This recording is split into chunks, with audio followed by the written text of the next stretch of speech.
किसी ने क्या खूब ही कहा है कि जब जो होता है अच्छे के लिए होता है।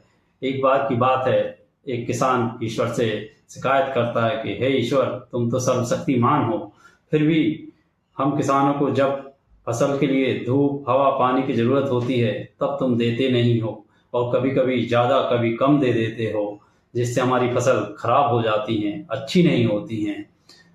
ईश्वर की उसकी बात सुनकर उस किसान से कहते हैं, हे किसान, चलो मैं तुम्हें यह शक्ति देता हूँ कि जब तुम चाहोगे तब बरसात होगी, जब धूप चाहोगे धूप आएगी, जब हवा चाहोगे हवा आएगी। किसान ईश्वर की बात सुनकर बहुत प्रसन्न होता है, और वह अपनी फसल लगाता है जब, तो हर समय जब फसल को पानी ज़रूरत हो पानी देता है, जब धूप की ज़रूरत हो धूप देता है, जब हवा की ज़रूरत हो तब हवा देता है। इस प्रकार अपनी फसल को वह बड़ा करता है। उसकी फसल अच्छी बड़ी हो जाती, काफ़ी लंबी और काफ़ी लहलहाने लगती है। जब वह उस फसल को काट के अपने घर ले जाता है और उससे दाना निकालता है, तब वह देखता है कि उसका दाना फसल का बहुत छोटा और कमज़ोर है। तब वह ईश्वर से पुनः शिकायत करता है कि हे ईश्वर, मैंने अपनी फसल को जब जो चाहिए जितना पानी चाहिए उतना पानी दिया, जब हवा चाहिए हवा दी, जब धूप चाहिए धूप दी, फिर मेरी फसल क्यों कमज़ोर हुई।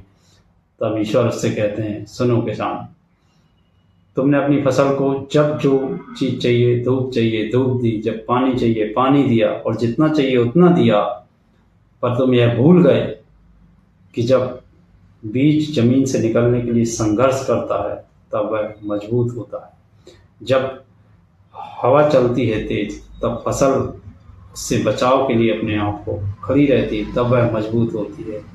जब पानी तेज गिरता है तब वह फसल उससे बचाव के लिए अपने आप को मजबूत करती है।